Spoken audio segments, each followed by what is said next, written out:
우리에게 자유와 독립을 주신 하나님께 영광의 박수 올려드리겠습니다.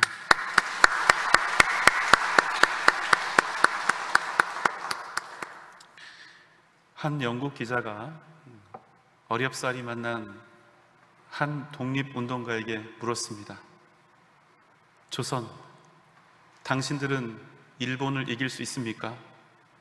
뭐라고 답했을까요? 아닙니다. 우리가 그들을 이기기 쉽지 않다는 사실을 우리가 잘 알고 있습니다. 그 싸움의 결과를 몰랐던 것이 아닙니다. 그들에게 이길 수 있다는 확신이나 독립에 대한 어떤 약속이 있었던 것도 아닙니다. 그럼에도 불구하고 셀 수 없이 많은 대한의 국민들은 나라의 독립을 위해 소리를 높여 외치기를, 생명을 다해 싸우기를 선택했다는 사실입니다. 무슨 말씀입니까? 그들이 독립을 위해 싸웠던 전쟁은 그저 이기기 위해서 싸운 전쟁이 아니라 대한 국민의 한 사람으로서 마땅히 자신들이 해야 할 일들을 감당하기 위해 싸운 전쟁이었다는 사실입니다. 그런데 이런 독립운동가들의 이야기를 제가 묵상하면서 이들의 고백이 우리 믿음의 사람들의 고백과 참 많이 닮아 있다는 그런 생각이 들었습니다. 요즘 한국교회가 아주 큰 최대의 위기 속에 있습니다. 긴 코로나에 기독교인들 또 비기독교인들 그들이 교회를 보는 이 시각이 완전히 틀려졌습니다. 코로나 전에 모든 사람들에게 이 질문을 했습니다. 당신은 한국 교회를 신뢰할 수 있습니까? 그때는 예전에는 31.8%가 한국 교회를 신뢰한다 이렇게 답했습니다. 그러나 최근 코로나를 거치는 중 당신은 한국 교회를 신뢰할 수 있습니까? 이 질문에 18.1%만이 한국 교회를 신뢰할 수 있다 이렇게 답했습니다. 심지어는 교회를 다니고 있는 기독교인들조차도 교회를 신뢰한다는 그 비율이 63.5%밖에 되지 않았습니다. 그럼 예수를 믿지 않는 비기독교인들의 생각은 어떠했을까요? 비기독교인들 중에 교회를 신뢰한다는 답변은 고작 8.8%에 불과했습니다. 여러분, 정말로 마주하기 어려운 고통스러운 그런 결과가 아닙니까? 한때는 기독교인이라고 하면 차용증도 쓰지 않고 돈을 빌려주었다 하는 그런 얘기도 들렸지요. 그러나 지금은 기독교인인 것이 세상 사람들 앞에 떳떳하지 못한 일이요, 우리가 믿음으로 살아가는 일이 더 이상은 자부심이 될 수 없는 그런 때를 우리가 살아가고 있는 게 아닌가 하는 그런 생각이 듭니다. 최근에 중고등학교에 다니고 있는 청소년들을 대상으로 물었습니다. 당신의 종교는 무엇입니까? 이런 조사를 했는데 그때 나는 교회 다닙니다, 나는 기독교인입니다 라고 그렇게 대답한 비율이 여러분 3%가 나왔습니다. 23%도 아니고 13%도 아니고 여러분 3%입니다. 그냥 3%가 나온 거예요. 우리가 보통 선교를 할 때 어떤 나라에 기독교 인구의 비율이 5% 이하면 그 민족을 가리켜서 미전도 종족이라고 이야기를 합니다. 그런데 여러분, 대한민국에 현재 거주하고 있는 우리 아이들, 우리 청소년들 중에 나는 예수를 믿는 기독교인이라고 답한 청소년이 불과 3%밖에 되지 않았다는 사실입니다. 여러분, 정말 큰일 아닙니까? 우리가 하는 착각 중에 하나가 뭡니까? 믿는 부모 밑에서 자란 아이들은 당연히 믿음의 사람이 된다. 절대로 그렇지 않다는 거예요. 우리가 아이들에게 복음을 어떻게, 어떤 마음으로, 어떤 각오로 전해야 하는가 우리가 생각해야 됩니다. 복음을 전하되 마치 말도 통하지 않는 미전도 종족을 향해서 그들에게 복음을 전하듯 목숨을 걸고 전하지 않으면 여러분, 한국 교회는 소망이 없습니다. 미래가 없는 것입니다. 요즘 중고등부 우리 아이들 교회에 다니는 것을 쉬쉬하면서 다니는 경우가 적지 않다고 합니다. 너무나 마음이 아프고 안타까운 일이죠. 그럼 여러분은 어떻습니까? 여러분은 내가 기독교인이라는 사실, 내가 예수 그리스도를 믿고 하나님의 자녀가 되었다는 사실이 지금도 여전히 교회 안에서뿐만 아니라 밖에서도 정말로 기쁨과 행복과 감사한 마음, 자랑스러운 마음이 계속해서 들고 있냐는 거예요. 사랑하는 여러분, 우리는 믿음으로 살기 쉽지 않은 때를 지나가고 있습니다. 매일매일 전쟁과 같은 그런 삶을 살아가고 있습니다. 그럼에도 불구하고 여러분, 우리가 믿음으로 살아야 하는 그 이유는 무엇입니까? 예수 믿는 일 때문에 손가락질을 당하죠. 수많은 핍박을 당합니다. 그럼에도 불구하고 우리가 여전히 주님의 뜻을 이루며 살아가야 하는 그 이유가 무엇이냐는 겁니다. 예수 잘 믿으면 복 받을 수 있으니까, 부귀영화 누리고 형통하기 위함입니까? 우리에게 닥쳐온 문제들을 잘 해결하기 위함인지요? 아니면 죽어서 우리가 천국 가기 위함입니까? 다 틀린 말 아니죠. 맞는 말입니다. 답이 될 거예요. 그렇지만 여러분, 우리가 예수를 믿어도 만약에 부자 되지 못하고, 예수를 믿어도 여전히 내 삶이 형통하지 못하고 가난하고 시련이 많은 인생을 산다 할지라도, 그럼에도 불구하고 우리가 믿음으로 살아가야 하는 그 이유가 무엇이냐는 겁니다. 그 이유는 여러분, 오직 하나입니다.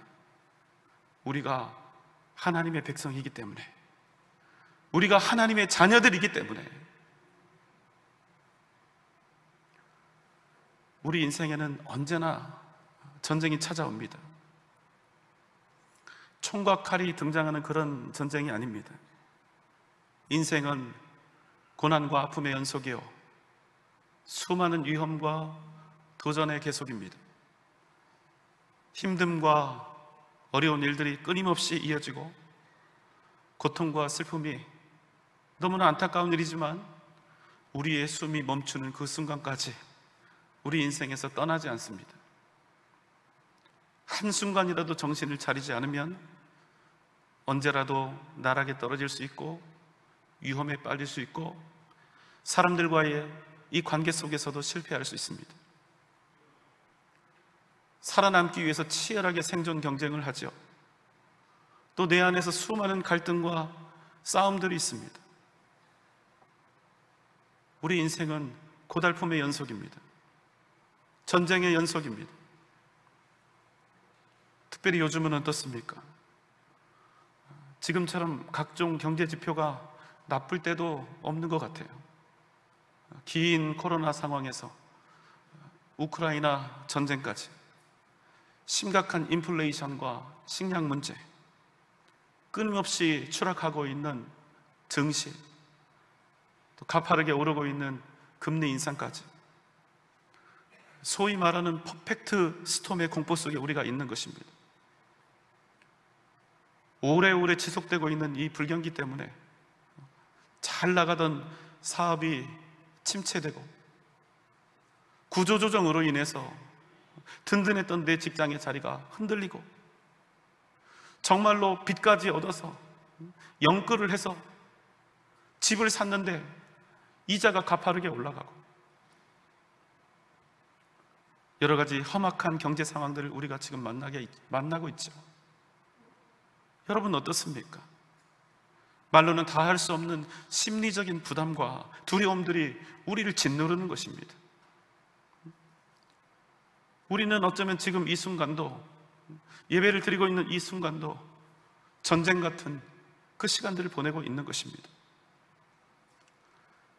오늘 우리가 함께 나눌 말씀은 우리가 만나는 이러한 인생의 전쟁들 속에서 우리가 승리하는 방법에 관한 것입니다. 오늘 말씀 시편 46편 1절로 3절입니다.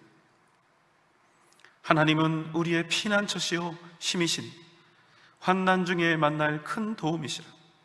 그러므로 땅이 변하든지 산이 흔들려 바다 가운데 빠지든지 바닷물이 솟아나고 뛰놀든지 그것이 넘침으로 산이 흔들릴지라도 우리는 두려워하지 아니하리로다.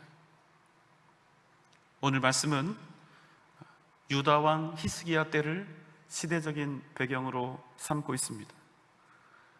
히스기야 왕이 다스릴 때 아수르 왕 산헤립이 예루살렘을 침략했고 예루살렘을 완전히 온통 포위하고 있을 때, 그때 불려진 시편입니다. 여러분, 히스기야가 어떤 왕이지요? 그 이름의 뜻은 여호와는 강하시다, 이런 뜻을 가지고 있습니다. 그는 남유다 왕국의 13번째 왕이었는데 오직 믿음으로 그 나라를 잘 다스렸던 손에 꼽히는 선왕입니다. 그가 왕이 되어서 무슨 일을 했을까요? 자신의 아버지 아하스 왕이 더럽혀 놓았던 성전을 정결케 하고 보수하고 여호와 하나님을 향한 예배를 회복했습니다. 이사야 선지자와 더불어 백성들의 마음을 다시 하나님께 되돌리는 영적 대각성을 대대적으로 벌였습니다. 그는 구약의 역사상 가장 신실했던 지도자 중에 한 명이었습니다. 그럼 여러분, 그가 잘하고 있죠? 믿음으로 하고 있죠? 그가 다스리고 있는 이 유다 왕국에 어떤 일이 일어나야 마땅할까요? 젖과 꿀이 흐르고 평화와 부국 강병이 이루어지는 복이 날마다 넘쳐나야 당연한 것 아니겠습니까? 하지만 여러분, 그 히스기야 왕이 나라를 다스리는 그동안 정말로 이해할 수 없는 일이 벌어진 것입니다. 히스기야 시대 유다 왕국은 역사상 가장 큰 위기를 만나게 된 것입니다. 당시 아수르라고 하는 제국은 정말로 큰 나라였습니다. 아주 호전적이었고 잔인하기가 이를 데가 없었죠. 그러다 보니까 주변 나라들은 온통 아수르의 눈치를 보고 그 나라에 조공을 바쳐야만 생존할 수 있는 그런 형국을 보이고 있었습니다. 바로 그때 히스기야가 유다의 왕이 된 것입니다. 믿음의 사람 히스기야는 이제 앞으로는 아수르가 아닌 오직 살아계신 하나님만을 의지하며 우리는 살겠다, 이렇게 작정하고 아버지 때부터 아수르 제국에 바치던 조공을 딱 중단합니다. 여러분, 정말로 큰 믿음의 결단을 한 것이지요. 그럼 어떤 일이 벌어져야 합니까? 하나님께서 유다를 딱 지키시고 아수르의 이 침략과 악한 흉계를 모조리 다 무너뜨리셔야 맞는 일이겠죠. 하지만 여러분, 히스기야의 그 믿음의 결단은 오히려 남유다 왕국을 큰 위기에, 이전에 없었던 유례 없는 큰 위기에 빠뜨려 버렸다는 사실입니다. 열왕기하 18장 13절입니다. 히스기야 왕 제40년에 아수르의 왕 산헤립이 올라와서 유다 모든 견고한 성읍들을 쳐서 점령하매. 아시리아 연대기에는 지금 방금 전에 읽었던 이 말씀이 다음과 같이 기록이 되어 있습니다. 유대인 히스기야는 내 지배를 받으려 하지 않는다. 그래서 나는 그의 강한 성읍 45개를 점령하고 그 외 인근의 소읍들을 수없이 빼앗았다. 그리고 그가 있는 예루살렘 성 앞에 흑경사로와 파성퇴, 지하갱도, 공병 작업까지 동원해서 그를 정복했다.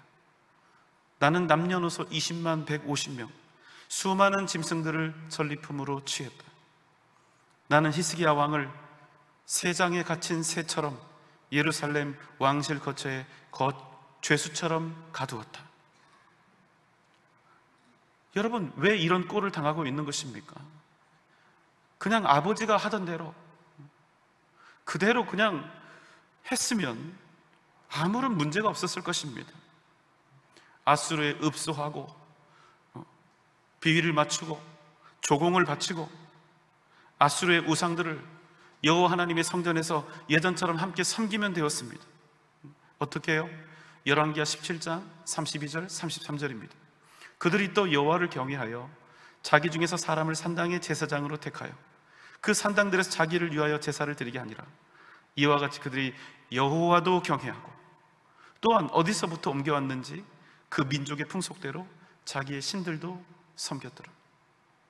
여러분, 예전에 이스라엘 그 예루살렘 성전에서 무슨 일이 있었다는 말씀입니까? 여호와 하나님과 앗수르의 우상들을 동시에 겸하여 섬겼다는 것입니다. 그러나 지금까지 해왔던 일이 아닙니까? 조금만 융통성을 발휘해서 타협했으면 아무런 고통도 아무런 고난도 당하지 않을 것이었습니다. 그런데 히스기야는 소위 말하는 믿음의 결단을 한 것입니다. 여러분, 우리는 믿음의 결단이 내가 만난 상황과 환경을 변화시키리라 기대합니다. 내가 하나님 앞에 믿음으로 서리라 다짐하고 그저 한두 가지 믿음에 합당하게 세상 앞에 나아가면 내가 만나는 세상이 바뀌고 환경이 달라지고 내가 원하는 선한 환경과 결과들을 얻을 수 있으리라 그렇게 기대하죠. 물론 그럴 때도 있습니다. 우리가 믿음으로 결단하면 하나님께서 우리의 모든 상황과 환경들을 능히 달라지게 하실 수 있습니다. 그렇지만 여러분 기억하십시오. 그것이 항상 정답은 아니라는 사실입니다. 만약 우리가 믿음으로 결단하기만 하면 100% 내 앞에 있는 상황과 환경이 무조건 매끄럽고 내가 원하는 좋은 쪽으로 바뀐다? 여러분, 만약 이것이 우리가 믿는 신앙의 공식이라면 여러분, 과연 어떤 일이 일어날까요? 과연 그것이 정말로 믿음의 결단이 될 수 있을까요? 여러분, 한번 잘 들어보십시오. 믿음의 결단은 무엇입니까? 그저 우리가 신앙적이라고 생각하는 어떤 마음, 어떤 행동을 결단하기만 하면 내가 처한 상황들을 전부 다 하나님께서 내가 원하는 좋은 그런 방향으로, 그런 좋은 쪽으로 바꿔주실 것이다, 이것을 확신하며 결단하는 것, 여러분, 이건 믿음의 결단이 아니라는 겁니다. 그런 마음으로 하는 결단은 믿음의 결단이 아니라 그저 내가 원하는 것을 믿음이라는 이름으로 얻기 위한 거래가 된다는 거예요. 여러분, 믿음의 결단은 그런 것이 아닙니다. 그럼 무엇입니까? 믿음의 결단은 단지 믿음으로 결단하면 지금 이 상황이 좋은 쪽으로 바뀔 것이다. 주님, 제가 이렇게 용기를 내서 결단하며 나아가니 주님, 내가 처한 상황을 좋게 좀 바꿔주십시오, 이게 아니라 믿음의 결단은 내가 하나님의 뜻에 따라 세상에 나아갈 때 세상에서 만나게 될 그 어떤 손해와 희생, 억울함과 답답함, 고달픔과 상처, 고통과 위험이 내게 닥쳐온다 할지라도 주님, 제가 그 모든 고난을 믿음으로 감당하겠습니다. 여러분, 믿음의 결단은 바로 이 결단인 것입니다. 그래서 여러분, 믿음의 결단은요, 상황이나 결과에 무관하게 하는 것입니다. 오직 하나님께서 기뻐하시는 뜻, 그거 하나 보고 하는 것입니다. 상황이 좋아도 하는 것이고 반대로 상황이 나쁘고 고난이 와도 하는 것입니다. 왜요? 내 삶의 기준은 그저 내 인생 잘 풀리는 것도 아니고 부자 되고 높아지는 것도 아니고 오직 하나님의 뜻에 따라 사는 것이기 때문입니다. 그래서 그 믿음의 결단 때문에 히스기야와 유다 민족이 지금 어떻게 되었습니까? 온 나라 온 백성이 절체절명의 위기에 빠진 것입니다. 아수르 왕 사네립이 대군을 거느리고 예루살렘을 완전히 포위해버렸습니다. 그리고 어떻게 했을까요? 예루살렘 성에 지금 살고 있는 사람들이 있죠. 그 사람들의 친척들, 혈육들을 포로로 잡아다가 그 앞에서 토성을 쌓게 합니다. 토성을 쌓는데 수개월에서 수년이 걸리지요. 하지만 성벽의 높이만큼 토성이 쌓아지고 토성이 완성이 되면 이 성이 함락되는 것은 이제 시간 문제입니다. 그러니 어떻게 해야 합니까? 이 토성이 성벽 높이만큼 높아지기 전에 어떻게든 이 토성이 완성되는 것을 막아야 하는 것입니다. 그런데 여러분, 토성을 쌓고 있는 사람들을 성 안에 있는 사람들이 공격해서 죽일 수가 없는 것입니다. 왜 그렇습니까? 그 토성을 짓고 있는 사람들이 이스라엘 민족, 자기 형제 자매 친척들이었기 때문입니다. 또 시간이 흐르면 어떻게 됩니까? 성 안에 먹을 것이 다 떨어집니다. 그래서 여러분, 실제로 성경에는 어떤 기록이 있습니까? 자기 배에서 난 자식들을 번갈아가며 그렇게 잡아먹은 일이 있죠. 전쟁을 하지 않아도 그냥 포위만 잘하고 있어도 피가 말라서 죽는 것입니다. 자, 시간이 흐릅니다. 백성들 중에 적지 않은 사람들이 이제 히스기야 왕을 향해 비난하며 소리를 높입니다. 당신이 잘못된 결단을 해서, 외교를 잘못해서, 쓸데없이 믿음으로 살겠다고 고집을 부려서 우리가 지금 이런 고통을 당하고 있다. 어서 가서 아수르 왕에게 항복하라. 우리가 이렇게 다 죽게 생겼는데 무슨 믿음이고 무슨 신앙인가? 우리가 이렇게 고통을 당하는 동안 여호와 하나님은 과연 무엇을 하셨단 말인가? 히스기야 왕은 믿음으로 결단했다는 이유 때문에, 하나님께서 기뻐하시는 삶을 살기로 했다는, 작정했다는 그 이유 때문에 수많은 비판과 비난과 고소를 당하고 있습니다. 시간이 흐를수록 히스기야를 적극적으로 지지했던 그 측근들조차 점점 마음이 돌아섭니다. 히스기야가 안팎으로 견디기 어려운 큰 위기를 만나게 되었습니다. 히스기야의 당한 상황을 그래서 오늘 시편은 이렇게 표현하고 있습니다. 시편 46편 2절 3절입니다. 땅이 변하든지 산이 흔들려 바다 가운데 빠지든지 바닷물이 솟아나고 뛰놀든지 그것이 넘침으로 산이 흔들릴지라도, 우리가 인생에서 만날 수 있는 극한 상황들을 비유로 이야기하고 있는 것이죠. 여러분, 인생을 살아가는 동안 우리는 도무지 어찌할 수 없는 불가항력적인 어려움과 고난과 재난을 만나게 됩니다. 삶의 터전이 그 밑둥부터 완전히 해체가 되고 더 이상 살아야 할까 하는 삶의 의욕과 이유를 완전히 잃어버릴 만큼 크고 놀라운 환난과 시련을 만날 때가 있는 것입니다. 더욱이 여러분, 그 깊은 고난의 수렁에서 그래도 내가 믿음으로 살겠다고 믿음으로 결단하며 인내했던 결과가 만약 히스기야가 만났던 그런 현실과 같다면 여러분의 마음에 어떤 생각이 드실까요? 이 정도면 내가 할 만큼 했다. 이 정도면 내가 믿음으로 살아보려고 정말 애쓰고 노력했다. 내가 더 이상 뭘 할 수 있지? 이제는 나도 어쩔 수가 없다. 그런 마음 드시지 않겠습니까? 그럼 여러분, 이제 할 만큼 했으니까 믿음으로 사는 대신에 우리가 하나님 버리고 세상으로 나갈까요? 그러면 답이 되겠습니까? 당시 히스기야의 그 아픈 마음, 그 심정이 담긴 말씀이 있습니다. 열왕기하 19장 3절입니다. 히스기야의 말씀이 오늘은 환난과 징벌과 모욕의 날이라.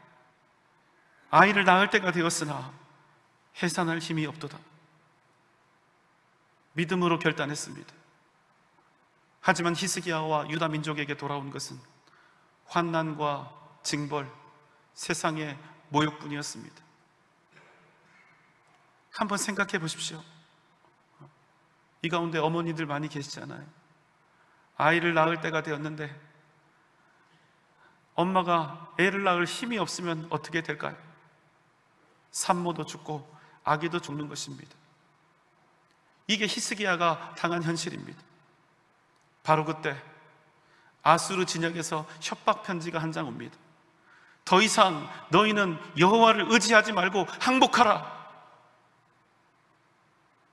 그러면 너희가 배부르게 다시 살게 될 것이다. 하나님을 버리라는 것이었습니다. 히스기야가 아수르에서 온 협박 편지를 들고 다음과 같이 합니다. 열왕기하 19장 14절로 16절입니다. 히스기야가 그 편지를 여호와 앞에 펴놓고 그 앞에서 기도하되 이스라엘의 하나님 여호와여 귀를 기울여 들으소서. 여호와여 눈을 떠서 보시옵소서. 사내립이 살아계신 하나님을 비방하러 보낸 말을 들으시옵소서. 히스기야는 그 협박 편지를 사람들 앞에 가지고 간 것이 아니었습니다. 자신에게 닥쳐온 그 고난과 시련을 사람들에게 가지고 간 것이 아니요, 그 협박 편지를 하나님 앞에 펼쳐놓고 통곡하며 주님 앞에 기도한 것입니다. 죽더라도 믿음으로 죽으리라 한 것입니다. 가슴을 찢으며 기도했습니다. 주님, 내 이 모든 상황과 아픔을 주시는 주님, 내 부르짖는 그 소리에 귀를 기울여 들어주옵소서. 주님, 내 상황을 눈을 떠 보옵소서. 히스기야가 가슴을 토하며 주님 앞에 기도했습니다. 그날 밤 하나님께서 그의 기도에 응답하셨습니다. 열왕기하 19장 35절입니다. 이 밤에 여호와의 사자가 나와서 아수르 진영에서 군사 18만 5천 명을 친지라. 아침에 일찍이 일어나 보니 다 송장이 되었더라. 여호와의 사자가 아수르 진영에 들어가 그 밤 아수르 군사 18만 5천 명을 죽인 것입니다. 이 일이 있은 이후 아수르 사네립 왕은 부하들의 모반으로 죽임을 당하게 됩니다. 다시 오늘 말씀을 보겠습니다. 시편 46편 1절로 3절입니다. 하나님은 우리의 피난처시오 힘이시니 환난 중에 만날 큰 도움이시라. 그러므로 땅이 변하든지 산이 흔들려 바다 가운데 빠지든지 바닷물이 솟아나고 뛰놀든지 그것이 넘침으로 산이 흔들릴지라도 우리는 두려워하지 아니하리로다. 여러분, 이 세상은 어쩔 수가 없습니다. 온갖 두려움과 고난으로 가득 차 있습니다. 피할 길이 없습니다. 그러나 여러분, 우리는 두려워하지 않습니다. 우리가 믿음으로 결단하고 주님을 바랄 때 하나님께서는 반드시 우리의 피난처가 되시고 환난 날에 만날 큰 도움이 되실 것이기 때문입니다. 사랑하는 여러분, 위기가 닥쳐왔을 때 마치 믿음 없는 사람처럼 두려워하지 마십시오. 고난이 극에 달했을 때 무서워하지 마십시오. 내가 할 수 있는 일이 아무것도 남지 않았을 때 염려하지 마십시오. 바로 그때 절망 대신 오히려 소망을 가지시기 바랍니다. 왜냐하면 바로 그때가 하나님께서 우리를 위하여 일어나시는 역사적인 타이밍이 될 것입니다. 믿음으로 결단하며 주님을 구하십시오. 주님께서 반드시 여러분을 도우실 것입니다. 주님께서 반드시 여러분을 살리실 것입니다. 시편 46편 10절입니다. 너희는 가만히 있어 내가 하나님 됨을 알지어다. 내가 문나라 중에서 높임을 받으리라. 내가 세계 중에서 높임을 받으리라. 여러분, 염려하지 마십시오. 하나님의 존재와 능력은 우리가 증명하거나 주장하는 것이 아닙니다. 하나님의 존재와 그 능력은 하나님 스스로 증명하시는 것입니다. 우리는 주님께서 큰 도움으로 일어나실 그때를 오직 믿음으로 인내하며 기다리는 것입니다. 용기를 내십시오. 우리의 아버지신 하나님은 전능하신 주님이십니다. 너희는 가만히 있어 내가 하나님됨을 알지어다. 오직 믿음으로 승리하는 복된 여러분 되시기를 주님의 이름으로 축원합니다.